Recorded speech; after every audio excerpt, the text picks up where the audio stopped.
Nous avons un nouveau roi de la distance ultime au Québec Mégatrail, le 100 000, le 160 km. Pas vraiment besoin de le présenter, il est très connu dans la région de Québec et au Québec dans le monde du trail. Jean-François Cochon, félicitations. Bien, merci beaucoup, c'est vraiment apprécié. Merci à l'organisation, c'est vraiment un beau parcours. On s'y attendait parce que tu es évidemment dans les favoris, mais c'est toute une victoire. Tu as retranché 34 minutes au record de parcours, 19 heures, 1 minute pour courir les 160 km qui ne sont vraiment pas de tout repos, je vous le garantis. Comment ça s'est passé?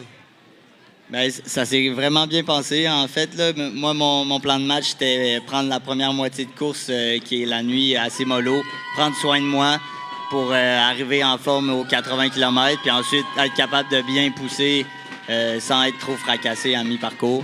Puis c'est ce qui est arrivé. Puis après la mi-parcours, j'ai comme trouvé ma pain cave. Puis un peu tout ce qui rentrait dans pain cave, ben j'emmagasinais, puis j'étais capable de continuer. Fait que ça a vraiment bien été. C'est pour ça que j'ai, de fil en aiguille, je retranchais tout le temps du temps sur les temps que je m'étais mis à chaque ravito. Puis c'est comme ça que j'ai fait 19 heures. C'est tout. Maintenant, ton nom est marqué détenteur du nouveau record. C'est la deuxième fois que tu termines le 100 000, donc une deuxième boucle de finisher. L'an dernier, tu avais eu des petits problèmes de gastrique au cours de la course qui t'avaient obligé à abandonner.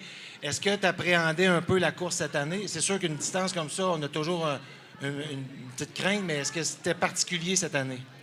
Oui, c'est sûr, tu appréhendes toujours, tu veux que ça se passe bien, mais il y a toujours le risque que ça se passe mal. Puis en ultra, il peut arriver tellement d'affaires. Puis honnêtement, je m'entraîne beaucoup en respectant mon protocole de nutrition que je veux faire en course. Puis finalement, honnêtement, aujourd'hui, niveau nutrition, j'ai fait n'importe quoi, là, puis ça a marché. Là. Le plan A a vraiment vite pris le bord. Puis je carburais, mettons, au Red Bull, au Oreo, banane, puis j'ai pris beaucoup de glucides liquides. Ça passait bien. N'importe quoi pour mettre de l'essence dans le réservoir pour pouvoir finir et avoir de l'énergie jusqu'à la fin. À quoi ressemble le reste de ta saison? Est-ce que tu as d'autres gros objectifs en vue d'ici la fin de l'année? Oui, j'ai un gros objectif mi-août, c'est le Squamish 50-50. Cette année, c'est le championnat canadien de trail, autant le 50 miles que le 50 km.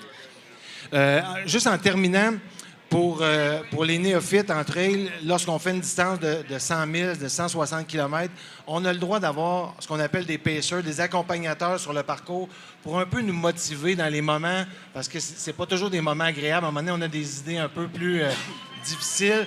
Et toi, dans ton cas, c'est un bon ami d'enfance et ta sœur qui t'accompagne, qui court avec toi pour te motiver.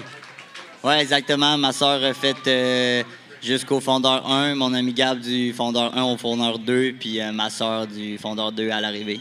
Puis ça a très bien été, ils m'ont vraiment tiré.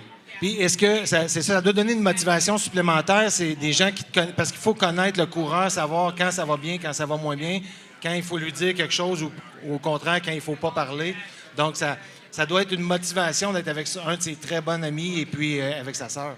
Ouais, moi, je suis vraiment d'accord avec ce que tu viens de dire. Là. C'est quand tu veux un pacer qui te connaisse puis qui sache les bons mots. Fait que c'est vrai que moi, mettons, je suis pas très un fan des locations de pacers. Là. Souvent, aux États-Unis, il y a beaucoup ça. Là. Il y a une liste d'attente pour des pacers, mais tu sais, avec des personnes qui connaissent, ils savent quoi dire. Puis, tu sais, justement, ma soeur, ben, c'est sûr que je suis pas mal plus en forme qu'elle, mais dans le fond, la première montée du Mont-Saint-Ange, je l'ai droppée. J'ai juste dit, attends-moi au sommet 2. Puis, tu sais, c'est pas grave parce qu'après ça, c'est. Il y a une belle complicité mental, parce que vous connaissez très bien. Exact. Même si ça n'a pas suivi au début, mais on s'y attendait un peu.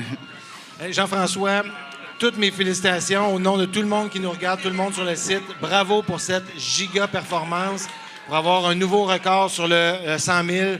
Et on te souhaite une excellente fin de saison. C'est toujours, je sais que tu aimes ça, il y a une relation d'amour avec le QMT, on aime ça, mais on veut te revoir l'année prochaine. Félicitations et bonne fin de saison. Yes, merci beaucoup à tous.